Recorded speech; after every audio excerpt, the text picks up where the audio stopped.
Mike Detillier, I hope you're having a great day, sir. Welcome into the game in Tuscaloosa. Thank you, Ryan. I appreciate it. Mike, somebody that you have been very, very high on, even since his days, and you covered him at the Manning Passing Academy. You covered him at the University of Alabama. A.J. McCarron gets that unrestricted free agent tag lifted, or restricted free agent tag lifted, and now will become an unrestricted free agent. Yeah, he's won the Powerball, so to speak. Get that ruling go in his favor, and Kirk Cousins is going to break the bank. He's going to have the largest contract ever given to a quarterback handed to him, and that'll either be with the Jets or with Denver, one of the two teams. It'll be one of those two, and then that'll open up the door for AJ, and it'll be interesting to see here kind of where he falls into this group. Well, one, I think with the contract that is being reported that Cousins could get with the Jets, he'd be foolish to turn that down. That's a lot of money. So AJ's in play here. Vikings, Broncos. I think that's where you're going to see it fall, one of the two. One of those two teams will make the play for McCarron, and I'm hearing $13-14 million a year. Ryan, I'm telling you, it's going to be more than that. I think he's going to be pressing that $20 million mark before it's all over with, when this contract is said and done. And so when you're in that stage, you have won the Powerball. Mike, I've tried to explain, and I know we spent a lot of time in the last week talking about A.J. McCarron. We had him on. We talked to him about it. Obviously, he gave us the first conversation post-announcement on Friday.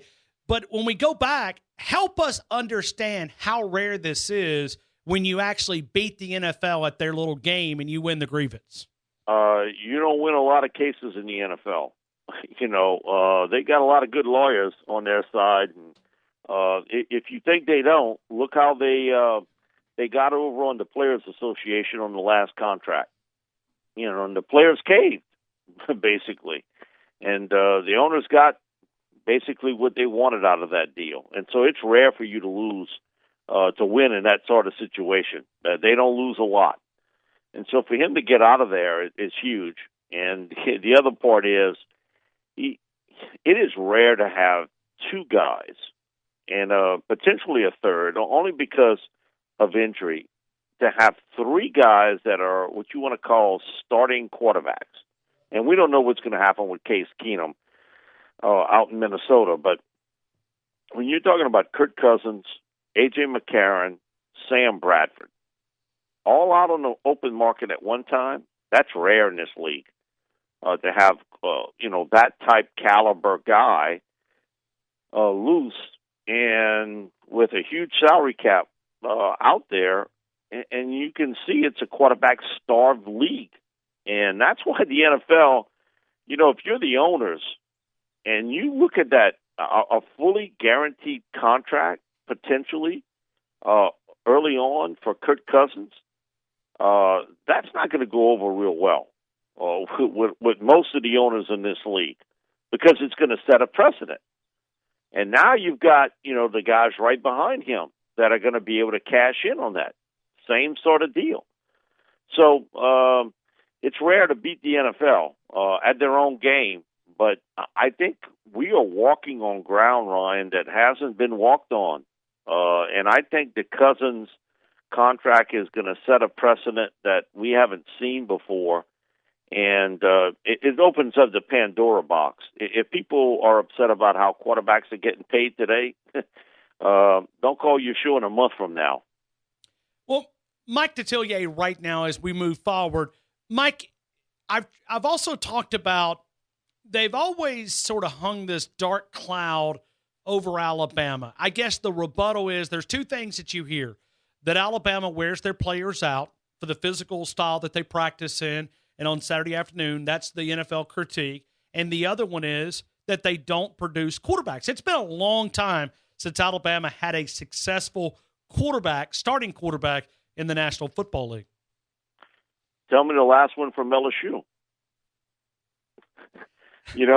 So don't they kind of have the same sort of deal? Sure. That part about the quarterback position, but you could basically say that about most teams in the SEC. When you look at it across the board, it hasn't been a haven for NFL quarterbacks down here. And it's kind of an unexplainable issue because when you look at the wide receivers and running backs and defensive backs, those have been, plentiful. Linebackers, same sort of deal. Very plentiful. But the quarterback issue has kind of been the albatross. And I think it's why a lot of people nationally feel as though other conferences have made a little bit of a gain. I think because of the big name coaches and because of the fact that maybe they've done a better job in getting the quarterbacks to fit what they do. I don't know how Urban Meyer does it, but every year he's got a guy that steps in there and he does a tremendous job, and he's a pro prospect, and you can't say that about schools in the SEC. So, but you can't pigeonhole it either. And I was talking to Archie about this, that when Peyton came out, that Ryan Leaf came out the same year. And, a lot of people, they were waving a flag for Leaf. But, kind of the word had gotten out that, he wasn't the hardest working guy around. And the last Pro Bowl quarterback from the SEC, when Peyton came out, was a guy by the name of Archie Manning. Now, just think about it was his dad that was the last Pro Bowl quarterback. So, you could see why maybe it was, I'm going to stay away from those SEC quarterbacks. And Peyton kind of broke the mold on that. He did. So I think you can't pigeonhole everybody. And now look at the SEC today. With Fromm and Tua, you got two of the brightest young quarterbacks in college football that certainly down the road are going to be pro prospects right here in the SEC. So it does go to show kind of, the SEC has taken a lot of twists and turns of that quarterback issue where there were a ton of them in the 60s and early 70s. It dried up, and we've been in that dry period. Where you haven't seen the numbers at the quarterback position. But I think that's fixing to change a little bit. And everybody goes through little cyclical situations, and I think you're seeing a change in the Southeast Conference. So you can't pigeonhole A.J., into that spot. He's a legitimate starting quarterback in the NFL. And they had a lot of teams that would have loved to have gotten him, just that the Bengals just refused to deal him off. At that point, they felt he was more valuable to them than any draft choice, which didn't make a lot of sense because they were paying Andy Dalton a ton of money to be their starting quarterback. But it also saved them a lot of money because you go out and get a veteran quarterback. I know they were paying Jason Campbell, I think, double-digit millions for a backup quarterback. So they were able to save that much more in payroll and go and invest it in other spots in their team. Yeah, but they could have gotten a lot more than what they, how they drafted him. They could have got a lot more back. And how many times do teams trade kind of within their own division? And yet, what it was, a couple minutes away from, and a screw up paperwork-wise, apparently, or facts-wise, wherever it is, between the Browns and the Bengals, that they were willing to trade him off. The NFL makes some strange bedfellows, is all I can tell you, come trade time.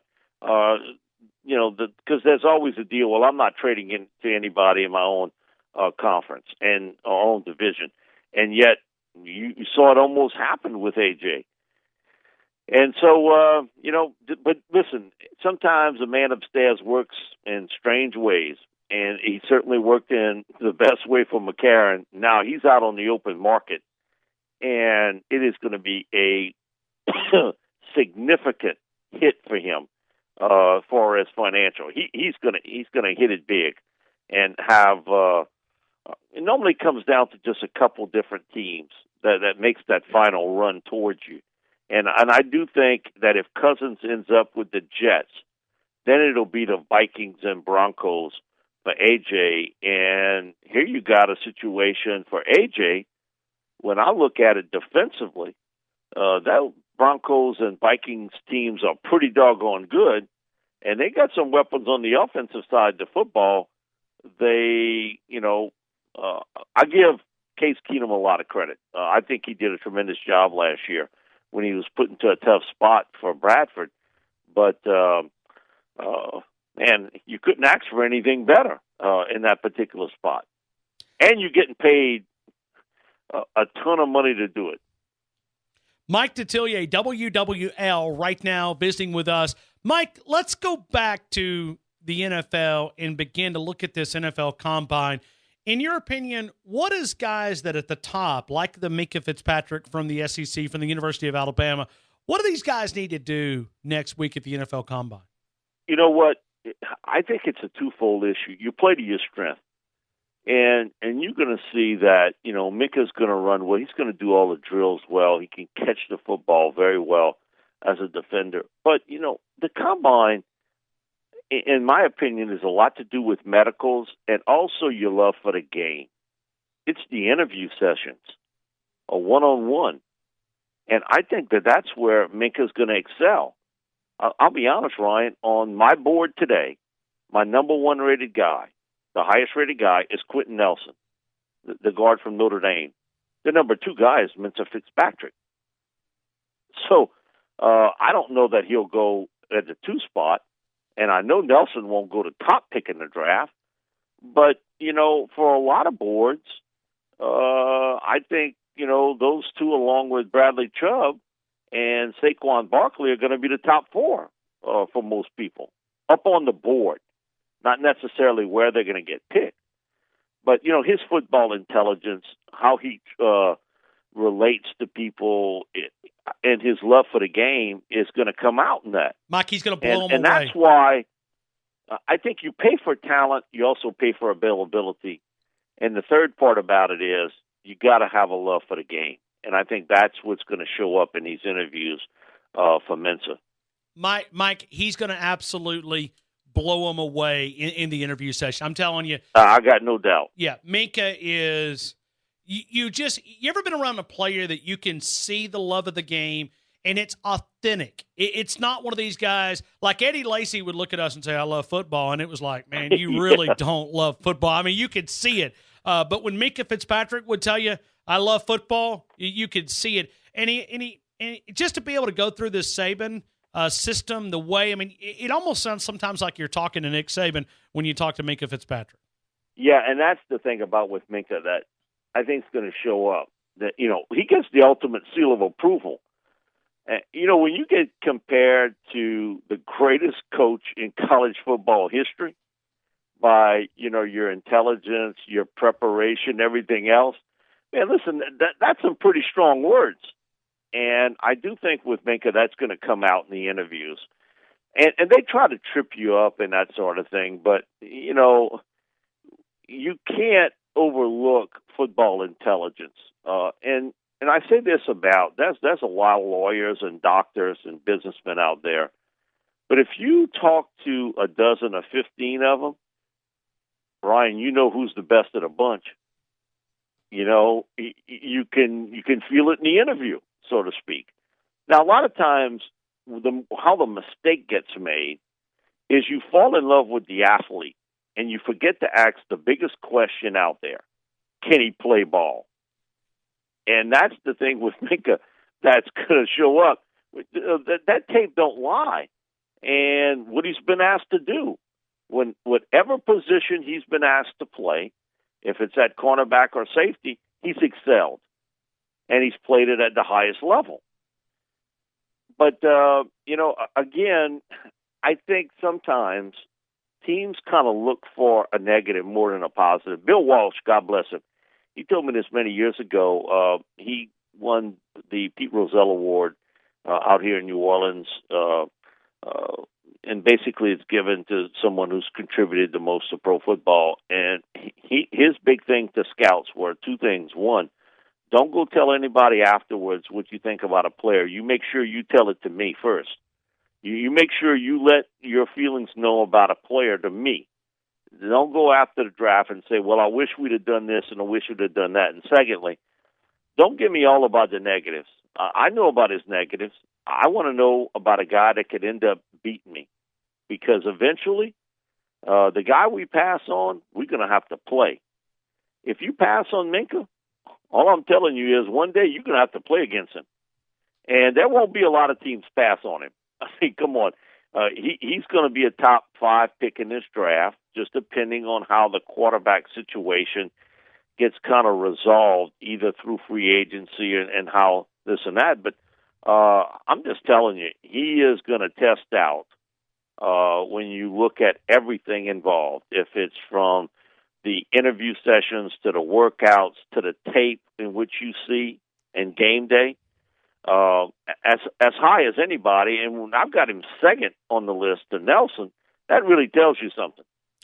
Mike, let me ask you, when you look at J.K. Scott, and I know he's not going to be a high-round guy, but where do you have... Listen, okay. Ryan, I wouldn't say that. Okay, that's why I'm asking you. I mean, I'm going to the expert here. I'm just telling you, I do think in today's world, where field position is paramount, I could see a team picking him as high as round 3.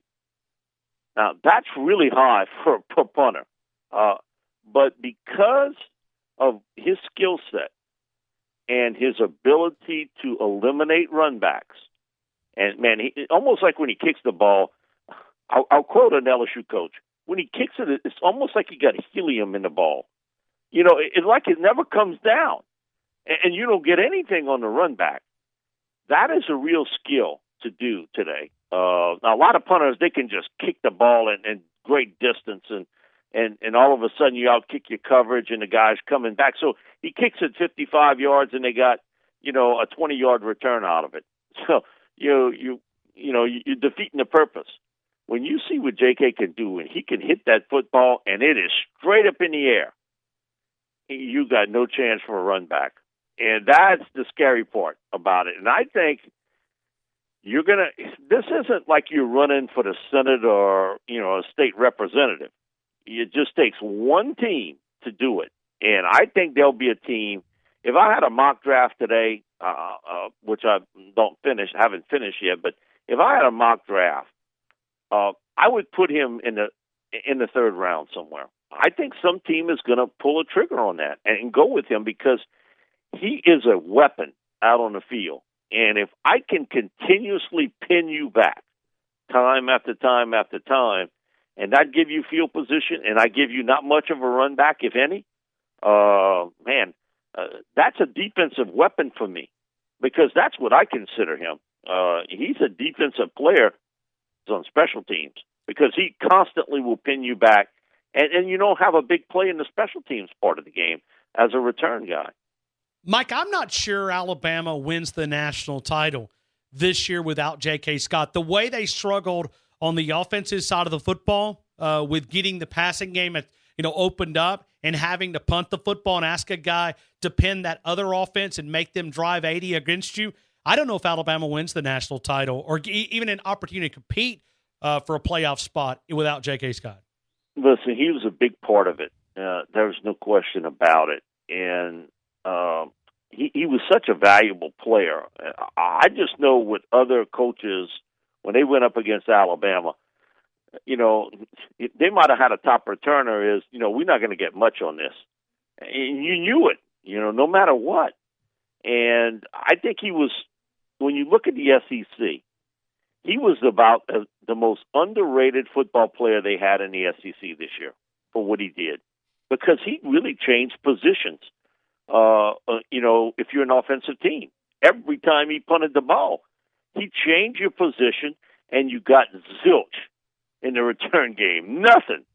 And so you can make a pretty good argument on what you're saying, and it's correct. But when you're a punter, you're a special teams guy, but you're really playing defense, because, your job is to pin somebody back. And then, it's different, if you can get somebody inside the 15-yard line and they got to go 85 yards for a touchdown. That's tough today, especially as we talked about, when you don't have that echelon or upper echelon quarterback that can get you those plays. And that's why he was so valuable, because of injuries and because of losing some key people, to the NFL, like a Jonathan Allen, like a Tim Williams, like a Reuben Foster. Your defense wasn't as good. But Scott was. He was an awesome player. And that's why I think that some team is going to say, you know what, I've seen enough, and I want to help my defense out with that type punter. Mike, final question. Let me go back to the SEC. In your opinion, in the SEC West, who can push Alabama in 2018? I don't think anybody can. All right, I don't see any team in the West that's going to do it. I just think a lot of it has to do with a lot of the young quarterbacks that are still developing. Some of the teams, I think, defensively will be pretty good, as they normally have. But you better have the gunslinger. And you've got a couple of young kids out there, but nobody in the West is going to push them, for the title. I don't see it by any stretch. This looks to be another showdown again between, Alabama, Georgia. This time, you'll see it in the SEC championship game. And Mike, speaking of up-to-minute NFL news, looks like the Broncos are going to part ways with Trevor Siemian. Yeah, well, that's, he is who he is. He's a backup quarterback in this league. And John made, a great decision to bring in Peyton Manning. And it got to the point where you saw that, age and injuries caught up with Peyton. And he sort of fell in love with, the story. He was a late-round pick quarterback, a tough guy from Northwestern who was smart. He looked great in the preseason. And, he had some games where he was okay. But then, after a while, Ryan, you get the tape on him, you know exactly what he's going to do. And Paxton Lynch has been a major disappointment for them. Major. So that tells me that, the Cousins-McCarron situation is going to open up huge. And we talked about this last week. There was a sportscaster out in Denver, and he's not been wrong a lot on Broncos inside information. And he reported this in August, that John Elway had some discussions with Cincinnati about A.J. McCarron. Now, John dismissed it, which normally general managers do. But I sort of believe that was accurate at that point. I think I was absolutely correct. I think Elway did inquire about McCarron to see what it would get, or what it would take at that point to get him. And my feeling is, if Cousins ends up with the Jets, then McCarron's going to end up either in Minnesota or Denver.